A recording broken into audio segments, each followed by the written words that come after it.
Hey everyone, welcome back to another 31-minute webinar. No, not webinar, podcast. Hey Jod. Morning. Morning. Thought you might have started that again. Nah, we'll just roll with it.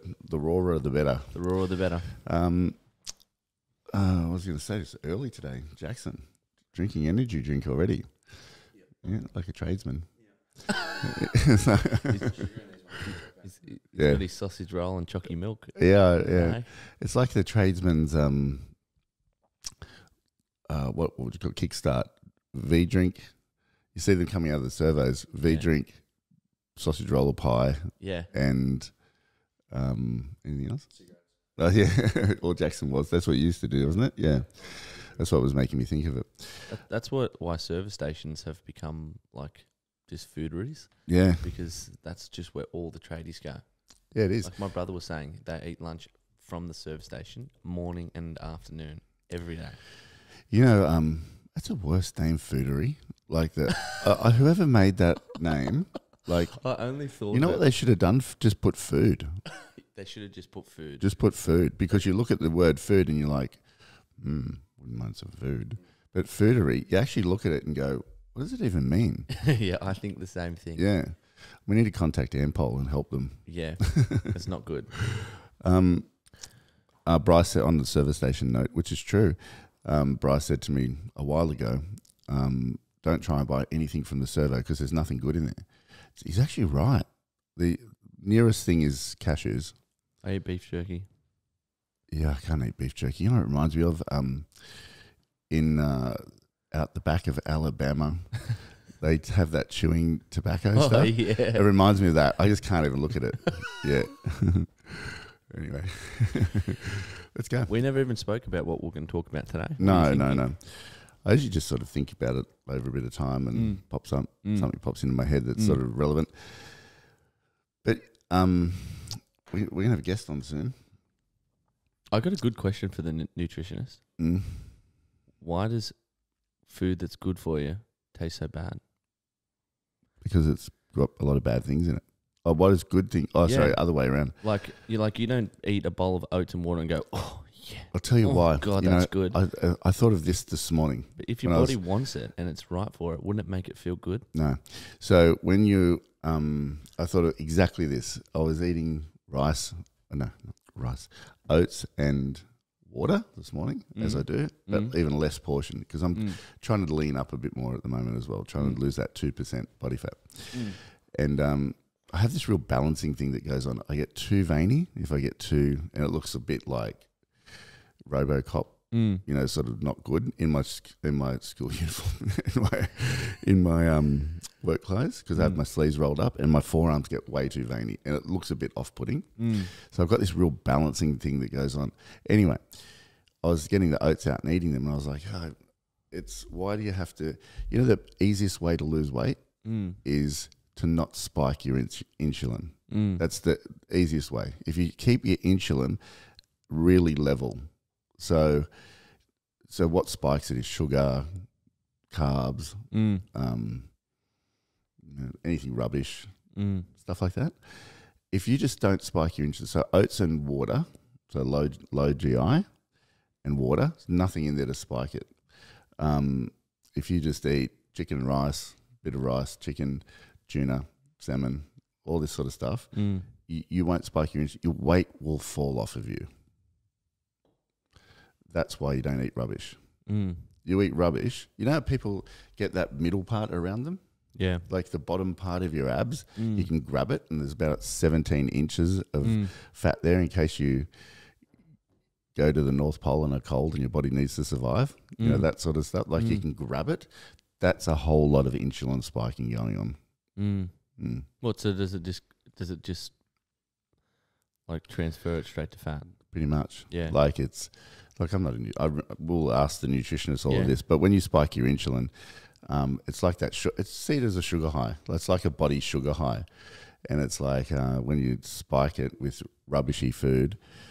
If there's some fat in there, your body grabs the insulin, turns it into fat. Because you look at people who have a problem with weight, they usually eat rubbish. Yeah. It's overflow of calories, like that's what it is. Yeah. But once you learn about insulin, it's really interesting. If you can just keep, it's like running a race, and if you have a 10-kilometer race, you'll probably win if you just pace yourself. But if you go and sprint at the beginning, you're going to run out of energy and it drops down. It's the same sort of thing. If you're running it, it's just like if you just pace yourself at a really steady pace, everyone will start to drop off and you'll just run at this pace that's sort of like really manageable. Eating is the same. Maybe that's the answer that I'm looking for then. Why does bad food feel so good in the moment? Because your body does get that sudden burst and it likes that, but it's not actually good for you. Yeah. Think about, Paris and I were talking about this last night. She was sort of saying the same thing. So she's bored with eating well and all this, but she's not going to change it. But she had some chocolate the other night, but she felt really bad after it. Yeah. You look at anything not good for you, it doesn't sustain your hunger. Where if you eat salmon and a bit of rice, you sort of stay fullish or satisfied for hours. But if you eat... Oats is a perfect example. Oats is a good example. So it's slow release carbohydrates, yeah. But if you eat McDonald's, you feel really great and then feel really bad and you're hungry again an hour later. Like you're not satisfied. It's the same thing. Whereas eating good is really hard. This is not a podcast about eating, but just eating good is really difficult. Yeah, it is, but it's super rewarding. Because once you get in that zone, it's like this rhythm. You know how runners have a rhythm? Yeah. A friend of ours is a marathon runner, Gav. I was talking to him yesterday, and he doesn't wear headphones at all. No, he doesn't know music. He does no music. He just runs. I said, don't you get bored? He said, no, how can you get bored? He just listens to the rhythm of his running, and he just looks around at things that are around him, but he just listens. He'd rather listen to the rhythm of his running to keep that beat going. And that's the same as eating. If you can do that with your eating, your body will be at optimum weight. Anyway, let's move on. Okay? What have you got for us? And on that, what I meant was eating regularly. People think you got to starve yourself, like Paris. I was like, you don't. If you stay satisfied, you'll lose weight. It's really interesting stuff. Stay satisfied with good food. People should probably just count their calories for a couple of months so they know how much they're eating. Can't do it. Can't do it. But you probably know. Can't count calories. It's, you know what the key to it is? The key to losing weight is eating clean food, eating regularly. So you got to see it like a furnace. You just shovel coal in to keep the flame going because your metabolism's got to keep going. And you do that and you eat regularly, clean. And there's one more thing. If you just eat until you're just slightly satisfied, not full, ever, just slightly satisfied. So you stay a little bit hungry, just a little bit. You say that all the time. Yeah, like not hungry, just like, yep, and let it go down for a little bit and you'll be full. Most people eat until they're like, oh. Yeah, can't eat anymore. Full. Yep. If you don't do that, if you do those three things, your weight will be perfect. Well, how you want it anyway. Okay. Today, let's talk about something a little bit different, but what would you do if you couldn't fail? I love that. What would you do if you couldn't fail? And I think if I look back across my life, I reckon I lived in this space, although I did quite well, I reckon I lived in this space of probably didn't think big enough or I backed myself, but I think I could have done a lot more. You know, investing, expansion. So there's two ways to look at it. Like I reckon the company could be double the size. Yeah. But in saying that, we have a decent sized business. We have a good business, no debt and all that sort of stuff. Like we're in a good spot. Would it be it would be the largest in Australia at this point? Our business? Yeah. No. Well, who would be bigger? I'm not talking about like a franchise because that's different. I can't answer that. I don't know. They'd be similar. Similar, yeah. Similar, yeah. I can't think of anybody really that has... There's people that have 2 or 3 offices. I can't think of anybody with hundreds of staff and 7. Yeah. What we should have done is gone all the way up to Newcastle. But just looking at it now... What was the hardest part about the expansion? The people? Finding the right people? Yeah, we're big on the right people. Like if there's someone that doesn't fit our culture or energy, they just can't be there. So when I first started in the company 7 years ago or whenever it was, yeah, that's when the culture went right down. Right down, terrible for you, because there was only Terrigal and Gosford. Yeah, and then in 7 years, there's been an office a year, pretty much. There has, but it's like. Do you think? But you earlier than that, yeah, and also. Yeah, and also buying properties myself, setting myself up a bit differently. Even making decisions personally. Like being scared to make a decision because financial, whether it's divorce or whether it's management of things or whatever. Like sometimes you stay in this little bit of a square because it's safe. And I don't talk about being reckless because I'm not reckless at all. I'm quite. I don't gamble or anything like that. I don't punt on things really, or, I'm quite like, what do you call it? Conservative by nature. Don't take a lot of risk. Yeah. But then like I've bought properties over the years and I've sold them because you make a bit of money or you buy something else. I should have kept them and stretched a bit further and made it all work for me. So, but I think a lot of people, and one of the things, there was 2 girls that work for us and they're joining together as a team. And when we caught up, I was talking about a few things with them, and then they're like, we're going to do it. They texted me last night and said, we're going to do this. And but they may not have. Like they may just sort of work together and help each other. But I think now they're headed for something pretty amazing because of that one decision. And what decisions would you have made over the years looking back? Like you're going ahead at a rate of knots. I'll tell you one thing I would have bought, or I would have strived for when I was younger, a block of flats. Yeah. I reckon I would have bought a block of flats. Yep. 10 or even built one and kept it and worked out how to do that. Even had a partner to help me do that. And if you did that, you would set yourself up for life. If you were your age and you've somehow worked out, how do I get 8, 10, 20 units in a row and worked my backside off to get that, even with somebody, even with 2 people, I don't know, I'm not sure, but I would have worked out how to do that. Because once you've got that, like Floyd Mayweather, he has he has 4 buildings, I think. Grant Cardone, there's quite a few people, but what I've seen is, looking at all of this, you got to set yourself up passively as much as you do actively. And I reckon that's the key to living a life of complete choice. It's the key to retirement. I was actually having a chat about this to one of our clients to become our friends, Rob. And I said to him, I was really intrigued about his position. He was very open to tell me and things like that. He said, I earn $600,000 or $700,000 a year from my investments.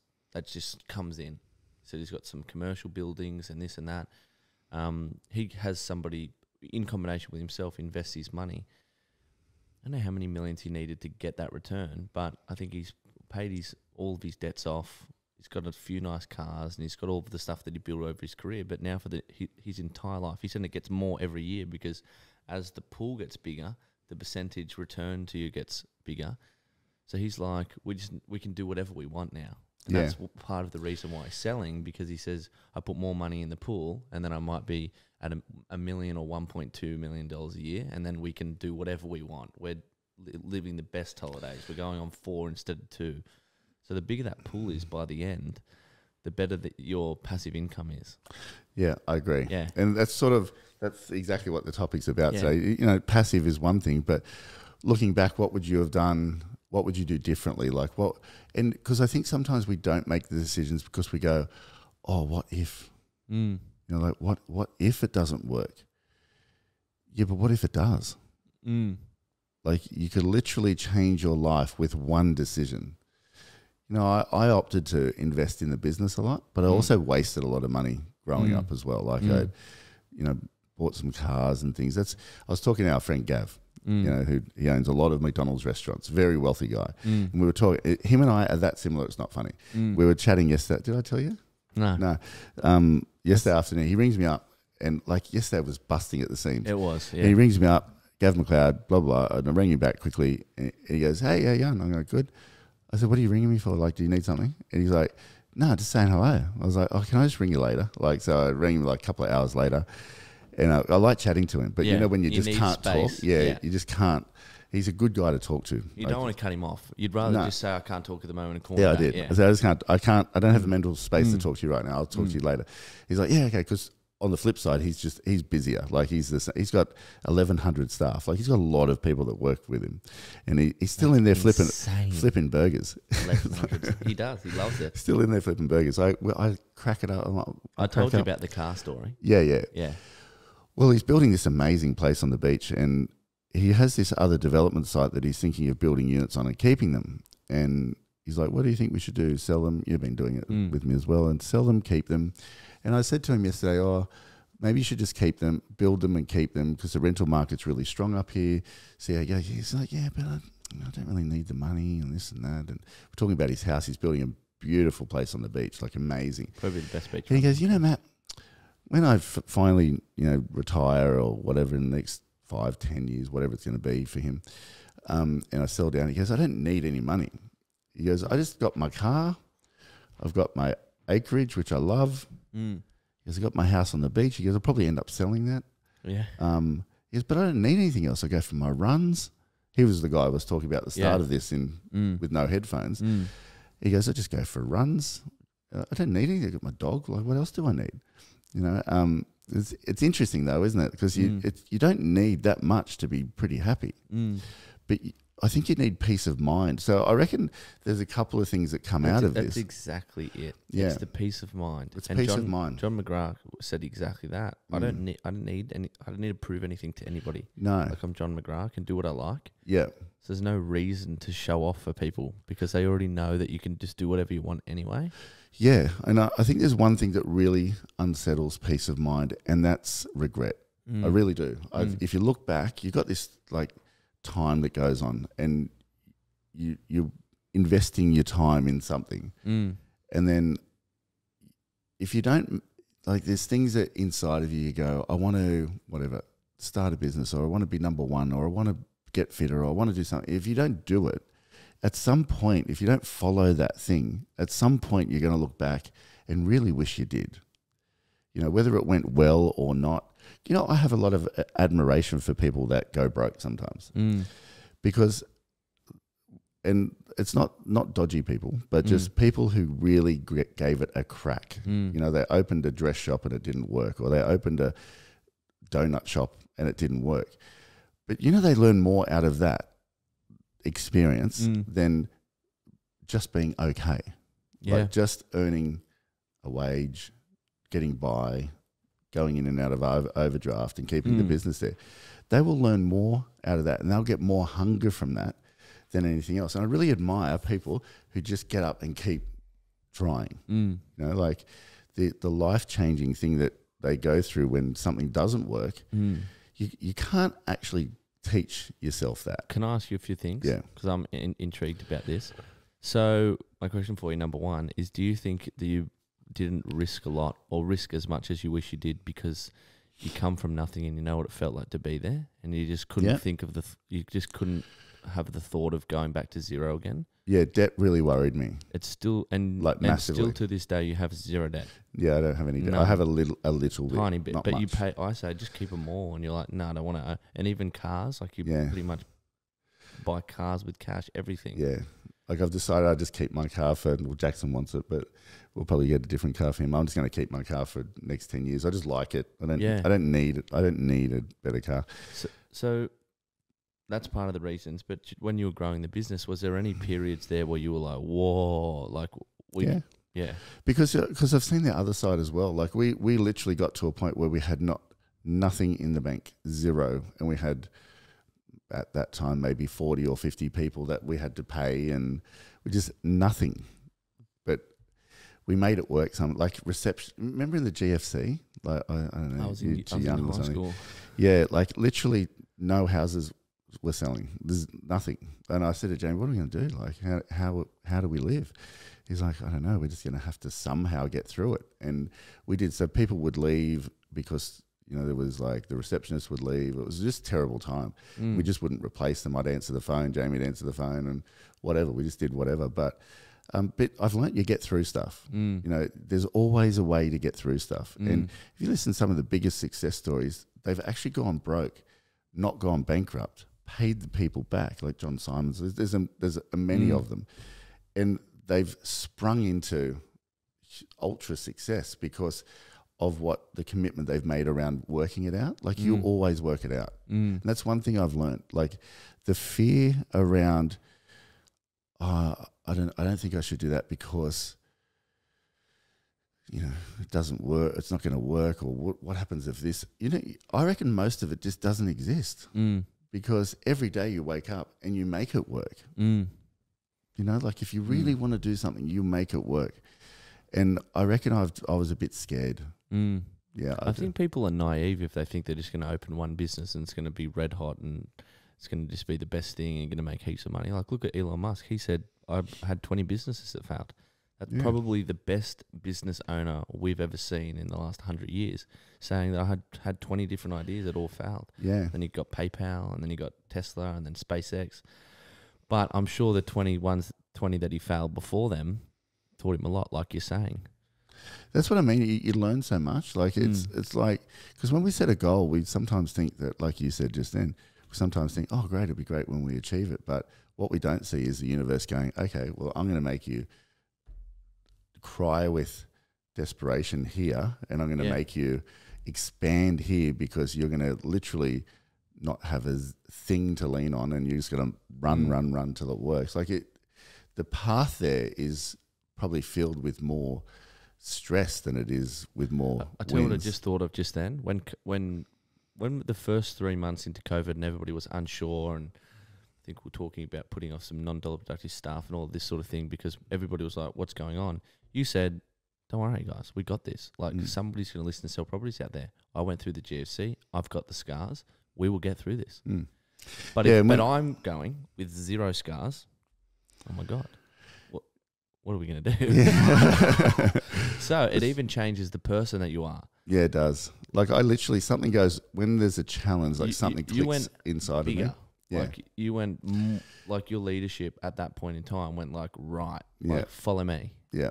Like, so many people were contacting us about everybody webinars. Do this webinar. Can you do this? What are you doing here? La la la. And I'm like, I wasn't interested. I was more like, we're just marching forward. And you say too, don't talk about it. Yeah. Do not talk about it. I don't want to hear it. Just wake up every morning, go and find someone that wants to sell the house, and go and find someone that wants to buy one, and match them together. Yeah, that's right. Talk about the market. Don't talk about it. And you still do it now.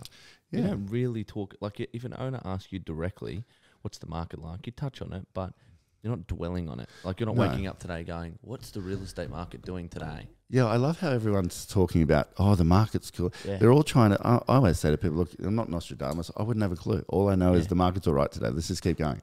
And it's like, everyone's like, oh, it's interest rate. Great way to put it. Interest rate rises. And it's like this. And I've been hearing that for so long. It's like people get so caught up in the drama of it. Like like looking for something negative, you know, and it's when you're like in it.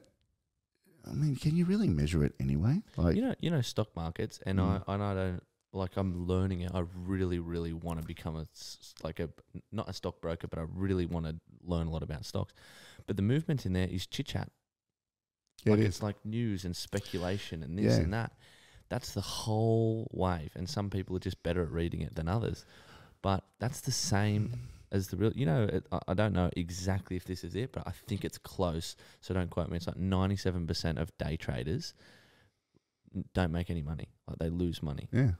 Because it's so hard to go, oh, what is the market doing today? And what is that stock price going to do? And that's like what people do on a daily basis with the real estate market. They don't go, I'm just going to just list and sell heaps of properties and do a great job, and in 20 years I'm going to be a phenomenal agent. They're like, what too worried about what's happening today. That's what I think. It's true. And on that note, yeah, the noise can distract you massively, like huge. There's two things I want to talk about on this, but we don't sell commercial real estate. We don't do holiday rentals. We do residential sales and residential property management. That's it. And that's like, we can give a lot of attention to that. We know it well. Whether that's right or wrong, I don't know. That's our model. But some companies do mortgage broking, do insurance selling, do valuations, like all of this stuff. Like it's a lot to dilute your focus on. So we just do two things really well in our business, and we have a very good business, like very solid business. But we don't get caught up in the noise too much. You know, the holiday rentals, it's always been a bit of an ongoing challenge because we referred a lot to another business that we have who's become a competitor now. So that's something that I've been a bit like, but we don't specialize in it. So it's sort of like we don't get caught up in what you're saying, like the noise. That's why a lot of day traders, I would imagine, because they're like trying to chase the butterfly. But there's something about your attraction point when you've got too much stuff going on. Too much like, what would you call it? Like you're not. There's a great book called Focus. I don't know if you ever read it, and it says most people fail because they're focusing on too many things. This is the crux of the book. The most successful people focus on one thing and give all their and become known for that and become amazing at that. Whether it's an area specialist or I was just about to say that you've built your entire career servicing 2,000 houses, and we sit against people that say, oh, we sold 140 properties all over the Central Coast. And you say, I don't want to sell properties over the Central Coast. I have no interest in that. I just do Wombrel. That's my thing. I've done it for 25 years. I'm not the guy that's selling houses in Newcastle and at Daly's Point and at Gosford. I just do Wombrel. So that's right. Occasionally I do other ones because they're good properties. But most of the time, like if you want a Wombrel specialist, you're looking at them. It's like watching the COVID channel. Have you ever watched that channel? I don't watch the news. I actually put it on one day because I used to go through Foxtel. Mate, absolutely ridiculous. There's this COVID channel, and if you watch that channel, you would be on the depths of depression on the floor, like can't move because of fear, like you would. You know, it's like this. All they're reporting on is these things. Like I don't even know how that channel came about, but it's like it's the same. It's sort of like if you and this goes back to what we were saying before. When you make a decision, you have to line up with it. So there is no fail. There just really isn't, because you fail because you actually aren't totally connected to the outcome over a period of time. Like, tell me one person who's stuck at something for a long time and hasn't mastered it. It's not a lot. It's probably none. Most people give up. Most people give up. Yeah, exactly. Yeah, most people give up or don't master it. Like they do it, and they sort of do it for a while, and it's all exciting and stuff. But then they find it difficult, and they give up, or they just don't apply themselves even more. Like I tripled down on the applying of things. So like I, like even fitness, like I make a decision to do something, and I'm like, okay, how do I learn about it? Insulin. I had no idea about insulin before. I had no idea about half this stuff. I used to be a bodybuilder sort of a long time ago. I wasn't very good at it. I was like just big and looked okay. I got good genetics. But now I'm like really interested in how do I get to 55 years old and literally people go, how on earth does he have that body? Like, how does he do that? People say it now and you're still going. Yeah, people say it. And what did that lady say? Like this Bundaro? She said, who's that guy in the black shirt? I said, that's Matt. She said, who's that? I said, he's the owner of all the McGraths. She said, right. I thought Superman flew in to watch the auction. Yeah. But in my mind, that's where I'm going. Yeah. You know, I don't want to be like some fitness coach or anything. Yeah. I'm just doing it for me. But I'm like, I want to really understand it. So if you did that, apply that, and I apply myself. Like I choose to go to the factory instead of sitting in a restaurant down here, or I choose to, I'm fitting it out now. Even that, like I'm fitting out the factory, and I'm turning into. I can't wait to do the vlog on it in a couple of months. We're turning it into this space. I want to walk in, turn the light on, and you look at it and go, "Whoa, this is just the best high performance space that you want to hang around in." Like create that energy. There's all the things in there: sauna, ice bath, this and that. But it's like I'm all in on it. And I think that's the key. Like, what would you do if you couldn't fail? Well, for a start, you can't fail. You can't, because if you really want something enough, you'll get it. I think failing is just a terrible word anyway. I think it's you either win or you learn. Yeah. Yeah, you do. Like, you need to fail. Yeah. How many times have I said things and you go, oh, shouldn't have said that. But once you say it, it's done and you've learned. I'm not going to say that again. But if you don't do it, it's very hard to get the scar. Yeah, you are. And I think people are scared of they're scared of the stress around it not going well. Like, but that's part of the process. It's the best part of it. It is. It's like it's part.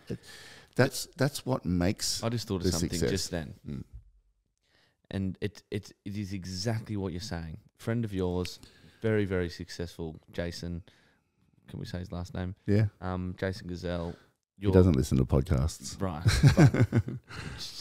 Anyway, so you're opening a clothing line shop with Tara in Terrigal. Jason comes in to give you a bit of guidance. Could you imagine how many he's going? No, don't do this and don't do that. Oh yeah, because he's got every scar you could physically have in the clothing industry. But if I sat there and tried to give you advice, you'd be like, "What do you know?" Yeah, I haven't done anything. But he can do what you've done for me. Yeah. I've made way less mistakes in my career because you're like, nah, mate, don't go that way. I did that exact same thing. And this is what happened. That's probably why my career has moved a lot faster than most people is because my path's a lot clearer. So you at 20, starting a business and running it, you were just kind of working it out on your own. Like I've got the hindsight of all of these people that have spent 30 years in the industry and done such phenomenal things that it's like I just need to do me, but I won't really hit the same roadblocks that you did. It'll be different ones. That's because we said it on the last podcast, I think, or the one before. You become like who you hang around. Yeah. So Jason Gazelle's like one of the a great clothing guy. Super. He used to own Mango and this sort of stuff. The Gazelles are very famous clothing people. Jason used to work with China for 30 years and never had one signed contract. Only handshakes with China. Like supply, who would do that? That's how well known he is and how well established he is. But yeah, he was giving us clothing advice. He's like, it is blunt as anything. He's like, oh well, that's not going to work. Tara felt so bad, like so flat after the meeting, but the advice was invaluable. Yeah. So she took a lot out of it. But so I think if you're listening to this, and you've got that thing that you want to do, or you need to do it, like plain and simple, not recklessly. And don't rush in. Like you don't need to like rush in tomorrow and chuck your job in and do all of this sort of stuff. It might be a natural progression towards something. But I think you definitely need, I think the fear thing is the thing that I haven't been held back exactly, but it's more like I think I lived in a space of fear for a long time when I should have done things a little bit earlier. Like now I'm all in. I'm like, do this, do that, start living. And it's about fulfilling the dreams in your head. Like I'm just like, nah, over the next 10 years, I'm going to fulfill every dream I've got. So buy a block of flats, get the high performance, 31-minute factory for my space, just beautiful. Like live life the way you really want to live it. Like I want to do great things with our work. Like I do want to achieve those goals that we have in our team. I want to see you really succeed. Like I want to see you become the best in Australia, which I know you will be. You're on your way there. It really interests me. So everything that really interests you and you got going on in your, the thing you can feel. Yeah. Like like it's got your attention, but it's like it might even feel like a ways off. You used to say that with 31 Minutes. You used to say, "Oh, I don't know where this is going, George, but it's going to be big. I can just feel it." Yeah. Right in the beginning, when there was literally nothing about it, it was just like, "No, this is going to be huge." Yeah. And it's built serious momentum over the past couple of years. Starting, and then even I want it to be like a global brand. You're always passionate about it, though. You were like, I can feel that it's going to be something exciting. That's exactly. Thanks for that. That's exactly what I'm saying. So if you're interested in something, like I think developing a passive income when you're young, like you, is the key to successful wealth creation. It just is. So every day you've got money coming into you. So that's, whether it's owning a few properties or stock market or something, I think it's a must. I do. I think it's somehow, and it doesn't matter if you're in a normal job because that's your income. How do you invest that to expand it more? You don't need to be Elon Musk to own. there's some very successful and wealthy school teachers. Like they earn a wage, but they invest well.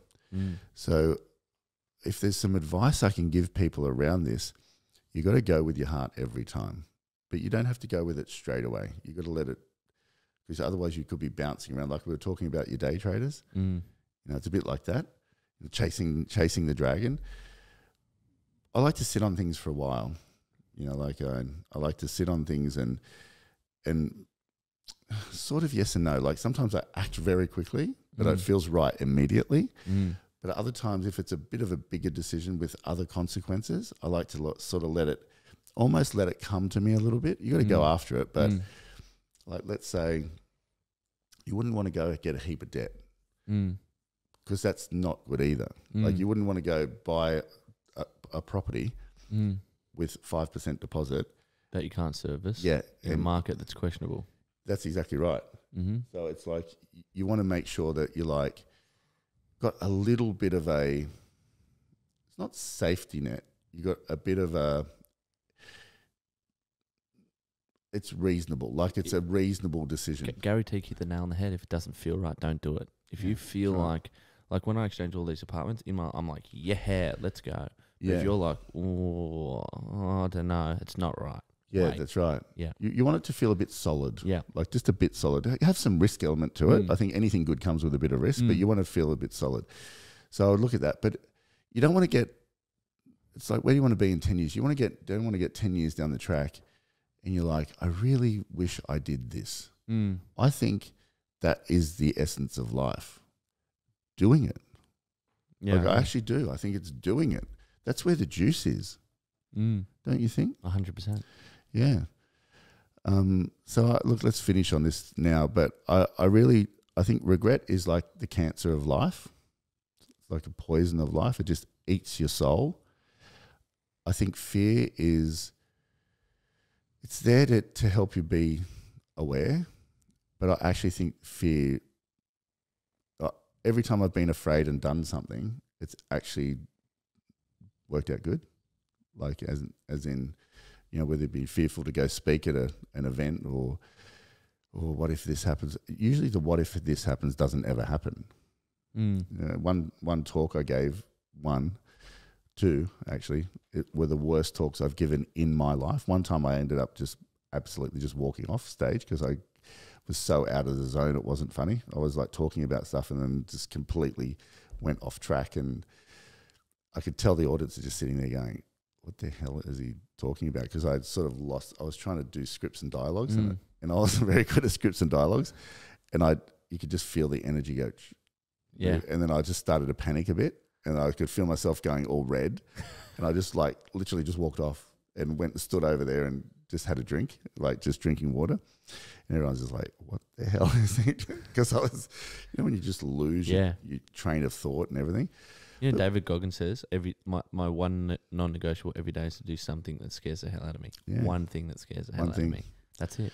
Because he doesn't want anything to have control over his mind. Yeah. I think everything that has a bit of stretch or growth to it has fear on the other side. Everything. So I think that's an indicator that you're probably moving in a direction that you're going to grow a bit. Something good's going to come from this. And I think you only fail if you give up. So, you know, sure, it might not work and, you know, it might not be exactly what you want it to be, but what's the worst thing that's going to happen? Like, you're going to just, like you say, learn a little bit, keep marching forward, put another scar on on yourself. But I love talking to people with a lot of scars. Yeah. They're the ones you're glued to and like, what did you do in that? What did you do there? And like you're listening to them, you know? And I think life is about scars more than it is wins, but when you have enough scars, all of a sudden you start to win.